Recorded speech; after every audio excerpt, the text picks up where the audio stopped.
உலகத்துல நம்மள சேர்ந்து வாழ விட மாட்டாங்க. அதனால நம்ம சேர்ந்து செத்தரலாம் அப்படின்னு 22 வயசுல உள்ள ஒரு கேர்ள் 50 வயசுல உள்ள தன்னோட காதலன் கிட்ட சொல்லியிருக்காங்க. அது மட்டும் இல்லாம இந்த காதலனுக்கு ஏற்கனவே கல்யாணம் ஆகி 3 பிள்ளைங்க இருக்காங்க. ஹாய் அனைவருக்கும் வணக்கம். Hope you guys doing good. நான் திவ்யா குமாரன். நம்மளோட டைம் டிராவல் எபிசோட்ல ஒவ்வொரு இயரும் டிராவல் பண்ணி அந்த இயர்ல நடக்கிற கிரைம் ஸ்டோரி, மோட்டிவேஷனல் ஸ்டோரி, பேய் கதைகள், அந்த மாதிரி நிறைய ஸ்டோரிஸ் பார்த்துக்கிட்டு வரோம். ஸோ இன்னைக்கு எபிசோட்ல நம்ம ஒரு மர்டர் கதை தான் பார்க்க போறோம். ஸோ இந்த கதையை பார்க்கறதுக்கு நம்ம 2005க்கு சிங்கப்பூருக்கு டிராவல் பண்ண போறோம்.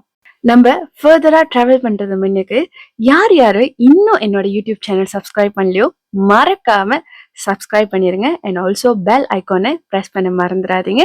ஸோ டைம் டு டைம் உங்களுக்கு என்னோட எபிசோட் வந்து கிடைக்கும். 27 வயசுல உள்ள முருகன் கன்னியப்பன் இவர் வந்து கலாங் ரிவர் சிங்கப்பூர் சைட்ல வேலை செஞ்சுட்டு வர்றாரு. ஸோ அன்னைக்கு பாத்தீங்கன்னா 16ஆம் தேதி 6ஆம் மாசம் 2005 எப்போதும் மாதிரி காலையில வேலைக்கு போயிட்டு அந்த ரிவர் சைட்ல கிளீன் பண்ற வேலை பார்த்துக்கிட்டு இருக்காரு. அப்ப ஒரு பாக்ஸ் வந்து அந்த ரிவர்ல மிதந்து வர்றத பாக்குறாரு. அந்த பாக்ஸ தூக்குறாரு. அந்த பாக்ஸ் ரொம்ப நேரம் தண்ணியிலே இருந்தனால அது ஊறி பிஞ்சு போகுது. ஸோ இவர் தூக்கும் போது அந்த பாக்ஸ்ல இருந்து ஒரு கிரீன் கலர் பிளாஸ்டிக் பேக் விழுது. ஸோ அந்த பிளாஸ்டிக் பேக் ரொம்ப ஹெவியா இருக்கு. இவரு மெதுவா அந்த பிளாஸ்டிக் பேக்கை திறந்து பாக்குறாரு. அந்த பிளாஸ்டிக் பேக்கை திறந்து பார்த்தா ஒரு பெண்ணோட உடல் இருக்கு. அதுவும் இடுப்புல இருந்து கால் முட்டி வரைக்கும் தான் இருக்கு. எந்த ஒரு ஆடையும் இல்ல. இத பார்த்துட்டு மிஸ்டர் முருகன் பயந்து போய் போலீஸ கான்டாக்ட் பண்றாங்க. சில மணி நேரங்கள்ல போலீஸ் அங்க வந்துடுறாங்க. போலீஸ் வந்து என்ன பண்றாங்கன்னா மத்த உடல் பாகங்கள் எங்க இருக்கும்னு தேடுறாங்க. போலீஸ் என்ன பண்றாங்கன்னா இந்த கலாங் ரிவரை சுத்தி ஒரு 2 கிலோமீட்டர்ஸ் ரேடியஸ்ல அடுத்த பாடி பார்ட்ஸ் இருக்கிறதுக்கு வாய்ப்பு இருக்குன்னு சொல்லிட்டு அங்க தேடுறாங்க. ஒரு 200 மீட்டர்லயே இன்னொரு ஒரு red and white colour printer பாக்ஸ பாக்குறாங்க. அந்த பாக்ஸ திறந்து பார்த்தா அந்த பாக்ஸ்குள்ளயும் இதே மாதிரி ஒரு கிரீன் கலர் பிளாஸ்டிக் பேக் இருக்கு.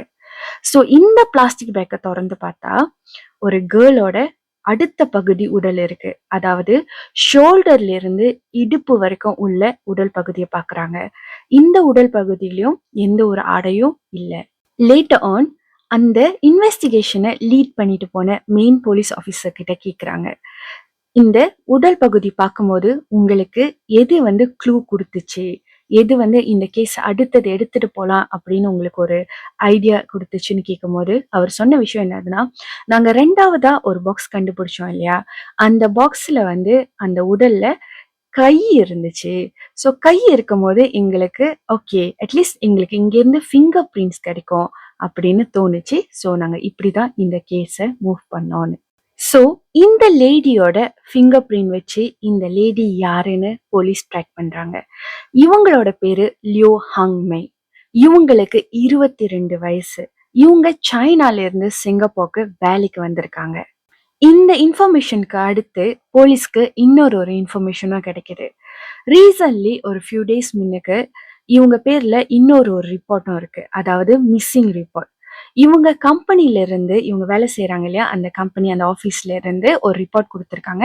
இவங்க வந்து ஃபியூ டேஸா வேலைக்கு வரல, ஸோ இவங்க மிஸ்ஸிங் அப்படின்னு ஒரு ரிப்போர்ட் கொடுத்திருக்காங்க. ஸோ போலீஸ் என்ன பண்றாங்க, இந்த கம்பெனிக்கு போறாங்க. இவங்க இறந்துட்டாங்க, இவங்க பாடி கிடைச்சிருக்கு, இந்த மாதிரி எதுவுமே சொல்லாம இந்த கம்பெனிக்கு இவங்க இந்த மாதிரி மிஸ்ஸிங் கேஸ் இருக்கு இல்லையா, இதை விசாரிக்கிற மாதிரி இந்த கம்பெனிக்கு போயிட்டு இந்த கம்பெனியோட சூப்பர்வைசரை மீட் பண்றாங்க. ஸோ போலீஸ் இங்க செஞ்ச ஒரு நல்ல விஷயம், பிரில்லியனான விஷயம் என்னதுன்னு பாத்தீங்கன்னா, இவங்க டைரக்டா போயிட்டு அவங்க சூப்பர்வைசர் அந்த மாதிரி கான்டாக்ட் பண்ணாம இவங்க அங்க இருக்கிற ஸ்டாஃப்களை கான்டாக்ட் பண்றாங்க. ஐ மீன் அவங்கள விசாரிக்கிறாங்க. ஸோ லியூ ஹாங் மெய் நான் த்ரூ ஆஃப் தி ஸ்டோரி மெயின்னு மென்ஷன் பண்றேன். ஸோ மெய் வந்து எத்தனை நாளைக்கு வேலைக்கு வரல, அவங்க எப்படி அவங்களோட இது இருக்கும் பிஹேவியர் வேலை இடத்துல அப்படின்னு. ஸோ நிறைய பேர் அவங்க ரொம்ப நல்லவங்க, ரொம்ப ஃப்ரெண்ட்லியா இருப்பாங்கன்னு. இன்னும் சில பேர் சொன்ன விஷயம் தான் இந்த கேஸ்க்கு பெரிய லீட் கொடுத்தது. இந்த சில பேர் கொடுத்த இன்ஃபர்மேஷன்ல போலீஸ்க்கு தெரிய வந்த விஷயம் என்னதுன்னு பாத்தீங்கன்னா, இவங்க மெய் இருக்காங்க இல்லையா, இவங்களுக்கும் இவங்களோட சூப்பர்வைசருக்கும் அஃபேர் இருக்கு. அது மட்டும் இல்லாம இவங்க 2 பேரும் பிசிக்கல் ரிலேஷன்ஷிப்லயும் இருக்காங்க. ஸோ போலீஸ் வந்து இது எல்லா இன்ஃபர்மேஷனும் கலெக்ட் பண்ணிட்டு சூப்பர்வைசரை பார்க்க போறாங்க. இவர் பேர் வந்து லியோங் சியூ சார். இவருக்கு வந்து 2005ல இந்த இன்வெஸ்டிகேஷன்லாம் ஓடுறப்ப இவருக்கு வயசு வந்து 50. இவரு ஆல்ரெடி கல்யாணம் பண்ணி இவருக்கு 3 பிள்ளைங்க, ஒரு சன் 2 டாட்டர் இருக்காங்க.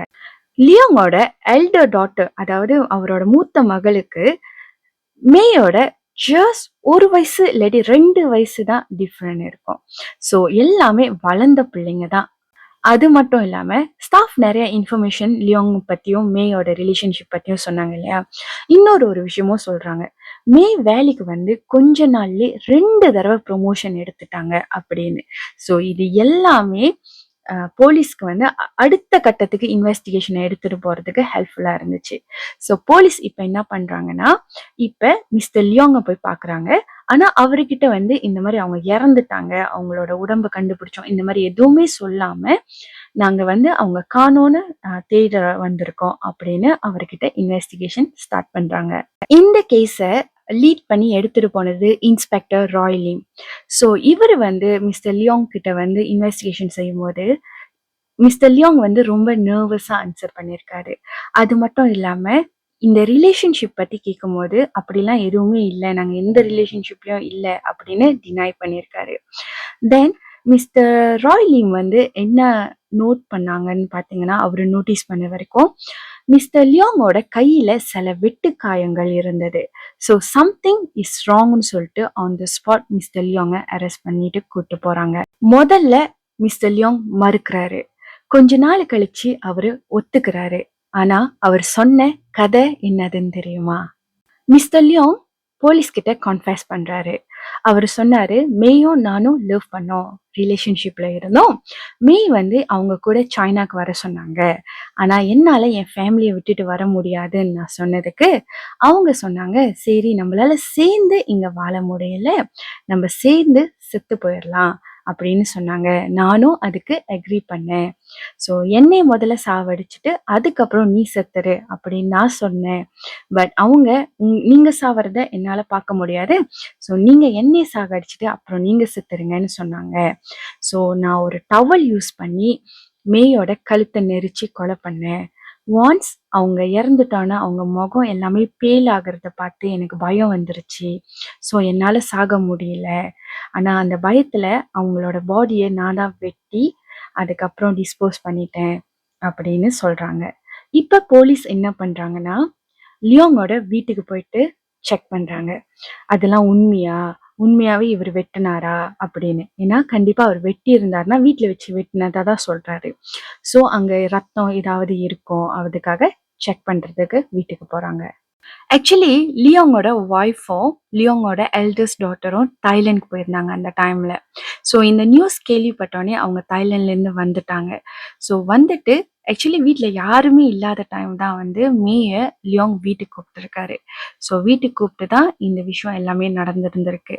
ஸோ இப்போ போலீஸ் என்ன பண்றாங்கன்னா, லியோங்கோட வீட்டுக்கு போறாங்க, ஏதாவது ப்ரூஃப் கிடைக்குமா அப்படின்னு பாக்குறதுக்கு. ஸோ அங்க போயிட்டோன்னே அவர் வீட்டுல வந்து என்ன சஸ்பெக்ட் பண்றாங்கன்னா, கண்டிப்பா இது வந்து அவர் பாத்ரூம்ல வச்சுதான் வெட்டி இருப்பாரு அப்படின்னு சொல்லிட்டு பாத்ரூமை வந்து செக் பண்றாங்க. அவரு பாத்ரூமை சுத்தமா கழுவிட்டு இருந்தாரு. பட் அங்கங்க டாய்லெட் போல்ல கீழே, அப்புறம் ஜிங்க் கீழே, இந்த மாதிரி சில இடங்கள்ல வந்து ரத்தம் தெரிச்சிருந்திருக்கு. ஸோ அந்த ரத்தத்தோட சாம்பிள்ஸ் எடுத்துக்கிட்டாங்க போலீஸ். அது மட்டும் இல்லாம லியோங்கோட ரூம் செக் பண்ணும்போது அவர் ஒரு கிரீன் பிளாஸ்டிக் பேக்ல தான் வந்து மேயோட பாடி கட்டி இருந்தாரு இல்லையா. ஸோ அதுக்கு அது பிளாஸ்டிக் பேக் வைக்கிறது முன்னுக்கு அதில் நிறைய பேப்பர்ஸ் வச்சு தான் அவர் வந்து ஃபர்ஸ்ட் சுற்றி இருந்தாரு. அதுக்கப்புறம் தான் பிளாஸ்டிக்ல வச்சிருந்திருக்காரு. ஸோ அதுக்கு அந்த பேப்பர், அந்த பிளாஸ்டிக் பேக், தென் அதுக்கப்புறம் டேப், இந்த மாதிரி நிறைய எவிடன்ஸ் கண்டுபிடிக்கிறாங்க. அண்ட் அது மட்டும் இல்லாம அவங்க பாடியை சாப் பண்றதுக்கு யூஸ் பண்ண அந்த நைஃபையும் கண்டுபிடிக்கிறாங்க. கண்டுபிடிச்ச அந்த பிளட் சாம்பிளை வந்து டிஎன்ஏ டெஸ்ட் அனுப்புறாங்க. அது பெர்ஃபெக்ட்லி மேட்ச் ஆகுது மேயோட பாடியோட. ஸோ மே தான் அது இறந்துருக்காங்க, அப்போ லியோங் தான் கொலை பண்ணியிருக்காங்கன்னு கன்ஃபார்ம் ஆகுது. ஸோ அடுத்தது இந்த கேஸ் வந்து கோர்ட்டுக்கு போகுது. போலீஸ் மே பத்தி இன்னொரு விஷயமும் கண்டுபிடிக்கிறாங்க. என்னதுன்னா, மே வந்து ஒரு போலீஸ் ரிப்போர்ட் செஞ்சிருந்திருக்காங்க ஒரு ஃபியூ டேஸ் முன்னுக்கு. அவங்க என்ன செஞ்சிருக்காங்கன்னா, இந்த மாதிரி என்னோட பேங்க் கார்டு வந்து காணா போயிடுச்சுன்னு. ஸோ போலீஸ் ட்ராக் பண்ணும்போது என்ன கண்டுபிடிச்சிருக்காங்கன்னா 4 ஏடிஎம்ஸ்ல இருந்து விட்ராவல் வந்து ட்ரை பண்ணியிருக்காங்க. ஸோ ஃபர்ஸ்ட் 2 டிரான்சாக்ஷன் வந்து சக்ஸஸ்ஃபுல்லாக இருக்கு, 2 விட்ராவல்ஸ் சக்ஸஸ்ஃபுல்லாக இருக்கு, விச் இஸ் 2000 சிங்கப்பூர் டாலர் வந்து விட்ரா பண்ணியிருக்காங்க. இன்னும் 2 டிரான்சாக்ஷன் வந்து ஃபெயில் ஆயிருக்கு அப்படின்னு இந்த விஷயம் வந்து போலீஸ் ரெக்கார்ட்ல இருக்கு. ஸோ இப்போ வந்து லியோங்கை வந்து கோர்ட் கூட்டு போறாங்க. ஸோ அங்க கூட்டு போயிட்டோன்னே லியோங் இதே ஸ்டோரியை சொல்றாரு. பட் அங்க இருக்கிற மற்ற லாயர்ஸ்லாம் இவரை வந்து கேள்வி கேட்கும் போது ஒரு விஷயம் எடுத்து வைக்கிறாங்க. என்னதுன்னா, சைனாக்கு மே உங்களை கூப்பிட்ட போது நீங்க ஃபேமிலியை விட்டுட்டு போக கூடாதுன்னு யோசிச்சு சொன்னீங்க இல்லையா, அப்ப நீங்க தற்கொலை பண்ணிக்கிறதுக்கு முடிவு எடுத்தீங்க இல்லையா, அப்பயும் நீங்க உங்க ஃபேமிலியை விட்டுட்டு போறதுக்கு தானே அர்த்தம், அதுக்கு மட்டும் ஏன் அக்ரி பண்ணீங்க அந்த மாதிரி கேட்கும் போது லியோங் கிட்ட பதில் இல்லை. ஸோ அங்கதான் லியோங் ஃபைனலி ஒரு உண்மை கதையை சொல்றாரு. இப்பதான் லியோங் உண்மை கதை சொல்றாருன்னா, அப்ப இவ்வளவு நேரம் அவர் தப்பிக்கிறதுக்காக கதை சொல்லியிருந்தாரு.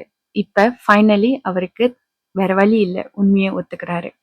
ஸோ அவர் என்ன சொல்றாருன்னா, இந்த இன்சிடென்ட் நடக்கிறதுக்கு ஒரு ஃபியூ டேஸ் முன்னுக்கு, அதாவது அந்த பேங்க் கார்டு காணோன்னு சொல்லிட்டு மேய் வந்து ரிப்போர்ட் பண்ணாங்க இல்லையா, அந்த டே லியோங்கும் மேயும் ஹோட்டல் செக்இன் பண்ணியிருக்காங்க. ஸோ அங்கே மேய் வந்து குளிச்சுட்டு இருக்கிற டைம்ல லியோங் வந்து மேயோட பர்ஸ் திறந்து பேங்க் கார்டு எடுத்திருக்காரு.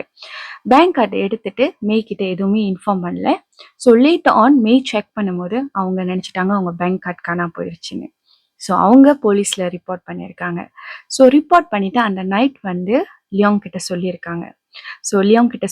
இந்த மாதிரி வந்து 2 டிரான்சாக்ஷன் நடந்திருக்கு, 2 விட்ராவல் நடந்திருக்கு. இப்ப போலீஸ் என்ன சொல்றாங்கன்னா, சிசிடிவி வச்சு நம்ம கண்டுபிடிச்சிடலாம் அப்படின்னு சொல்றாங்கன்னு. இங்கதான் லியோங்க்கு பயம் வந்துருச்சு, எங்க நம்ம மாட்டிக்க போறோம் அப்படின்னு சொல்லிட்டு பயம் வந்துருச்சு. ஏன்னா இந்த பேங்க் கார்டு இன்சிடென்ட்ல மாட்டினா இவரு ஒரு அஃபேர் ரிலேஷன்ஷிப்ல இருக்காருன்னு ஒரு ஃபேமிலிக்கு தெரிஞ்சிடும் இல்லையா. அண்ட் ஆல்சோ குடும்பத்துக்கு பெரிய அசிங்கம்னு நினைச்ச இவரு அப்பதான் ஒரு பிளான் பண்றாரு மேய மர்டர் பண்றதுக்கு. இந்த கேஸ் பத்தி இன்வெஸ்டிகேட் பண்ணும்போது அவங்க நெய்பர்ஸ் எல்லார்கிட்டையும் லியோங் பத்தி விசாரிக்கும் போது எல்லாருமே ஷாக் ஆனாங்க. லியோங்கா இப்படி செஞ்சாரு, ஏன்னா லியோங் எங்களுக்கு தெரிஞ்சு ரொம்ப லவ்விங்கான ஒரு ஹஸ்பண்ட் அண்ட் ஆல்சோ ரொம்ப கேரிங்கான ஒரு ஃபாதர்னு. இவர் எப்படி கொலை பண்ணியிருக்காரு அண்ட் ஆல்சோ இவருக்கு எப்படி அஃபேர் இருந்துச்சுன்னா இவங்க நெய்பர்ஸ் எல்லாமே சொல்லியிருக்காங்க. லியோங் கிட்ட இந்த ஏடிஎம் கார்டு பத்தி போலீஸ் விசாரிக்கும் போது ஃபர்ஸ்ட் லியோங் சொன்ன விஷயம் என்னதுன்னு பாத்தீங்கன்னா, எனக்கு ஒரு ட்வின் பிரதர் இருக்காங்க, அவரு என்ன மாதிரியே இருப்பாரு, அவருக்கும் மேய நல்லாவே தெரியும், மேபி அவரு வந்து அந்த கார்டு எடுத்திருந்திருக்கலாம் அப்படின்னு அவர் கதை சொல்லியிருக்காரு. ஸோ போலீஸ் வந்து விசாரிச்சிருக்காங்க, உண்மையாவே அவருக்கு வந்து ஒரு ட்வின் பிரதர் இருக்காங்க. ஆனா கார்டு வந்து அவர் எடுக்கல. ஏன்னா அவரு ட்ராக் பண்ணும்போது இந்த டிரான்சாக்ஷன் நடந்த டேட் எல்லாமே இவர் வந்து சிங்கப்பூர்ல கூட இல்லை. ஸோ அதனால அவர் இல்லை. அது மட்டும் இல்லாம விசாரிச்சு பார்த்ததுல அவருக்கு மேய தெரியவே இல்லை. ஸோ இவரு தான் போய் சொல்றாருன்னு தெரிஞ்சிருக்கு. ஸோ ஃபைனலி இவருக்கு தண்டனை கன்ஃபார்ம் பண்றாங்க. கோர்ட் வந்து இவரோட தூக்கு தண்டனையை கன்ஃபார்ம் பண்றாங்க. சிங்கப்பூர் பிரசிடென்ட் கிட்ட அப்பீல் பண்ணி பார்க்குறாங்க, அவரு வந்து ரிஜெக்ட் பண்ணிடுறாங்க. ஸோ டெத் வாரண்டி வந்து இஷ்யூ பண்றாங்க. 30ஆம் தேதி 11ஆம் மாசம் 2007 ஃப்ரைடே அன்னைக்கு இவரோட 52வது வயசுல சாங்கி பிரிசன்ல இவருக்கு தூக்கு தண்டனை நிறைவேற்றப்பட்டது. கடைசி வரைக்கும் மேயோட கால் பகுதியை மட்டும் யாராலையும் கண்டுபிடிக்கவே முடியல. ஈவன் அவங்களோட தலையை கூட போலீஸ் வந்து ஒரு குப்பை இடத்துல தான் தேடி கண்டுபிடிச்சி எடுத்தாங்க. பட் அவங்களோட கால் பகுதியை யாராலையும் கண்டுபிடிக்க முடியல. ஸோ இந்த விஷயத்த கேட்டுட்டு ஒருத்தர் வந்து முன் வந்து இவங்களோட ஃபினரலை எடுத்து செய்யறதுக்கு முன் வந்தாரு. ஸோ அவரே வந்து ஒரு ஃபேக் லேக் செஞ்சு அவங்க காஃபின்ல வச்சு அவங்கள வந்து இறுதி சடங்குலாம் செஞ்சு அனுப்பி வச்சாங்க. இந்த த்ரூ அவுட் த ஸ்டோரி நமக்கு புரிஞ்சிருக்கும், அவரு அவங்கக்கிட்ட ஒரு சின்சியராவோ ஒரு ஜெனுவன் ஃபீலிங்ஸ்ல இல்லை. அவருக்கு ஏதோ ஒரு என்டர்டெயின்மெண்ட், ஒரு எக்ஸைட்மெண்ட்ல ஒரு டிஸ்ட்ராக்ஷனுக்கு அவங்க தேவைப்பட்டிருக்காங்க, அவ்வளவுதான். அதனாலதான் அவங்க கூப்பிட்டப்ப என் குடும்பத்தை நான் விட்டுட்டு வர மாட்டேன்னு சொல்லியிருக்காரு. ஸோ நம்ம என்ன பண்றோம், யாரு கூட பழகுறோம் அப்படின்னு நமக்கு தான் தெரியணும். மேய்க்கு நடந்தது ரொம்ப கொடூரமான ஒரு விஷயம், லியோங் செஞ்சது ரொம்ப தவறான ஒரு விஷயம். But dear girls and boys, இந்த மே இடத்துல மேபி ஒரு சில பாய்ஸ் இருப்பீங்க, இந்த லியோங் இடத்துல சில லேடிஸ் இருப்பீங்க. Doesn't matter. இது ஜெண்டரை பத்தி என்னைக்குமே இல்லை. என்னோட எபிசோட்ல நான் என்னைக்குமே ஜெண்டர் பத்தி நான் பேசுனதே இல்லை. யார் யாருக்கு வேணாலும் என்ன வேணாலும் நடக்கலாம். பட் உங்களுக்கு கொடுத்த ஃப்ரீடமை தவறுதலா யூஸ் பண்ணிடாதீங்க. அது உங்களோட உயிருக்கே ஆபத்தாயிரும். அது மட்டும் இல்லாம நீங்க ஆல்ரெடி கல்யாணம் பண்ணிட்டீங்க, இல்ல ஒரு கமிட்டட் ரிலேஷன்ஷிப்ல இருக்கீங்க, பிள்ளைங்க இருக்காங்கன்னா தயவு செய்து அங்க ஒரு சோல் உங்களை நம்பி இருக்காங்கன்னு எப்போதுமே ஞாபகம் வச்சுக்கோங்க. அதுவும் பிள்ளைங்களாம் இருக்காங்கன்னா உங்களை நம்பிதான் அவங்க இந்த வேர்ல்டுக்கு வந்திருக்காங்க. அவங்கள பாதுகாக்க வேண்டியது உங்களோட பொறுப்பு. இந்த டெம்பரவரி டிஸ்ட்ராக்ஷனுக்காக ரியல் லைஃப், ரியல் ஃபேமிலியை விட்டுறாதீங்க. தேங்க்ஸ் ஃபார் வாட்சிங். அடுத்த நம்ம சீரீஸ்ல அடுத்த எபிசோட்ல என்ன கதை பேசலாம்னு சொல்லிட்டு கீழே கமெண்ட் பண்ணுங்க. ஸோ அடுத்த எபிசோட்ல பார்க்குறேன். நன்றி.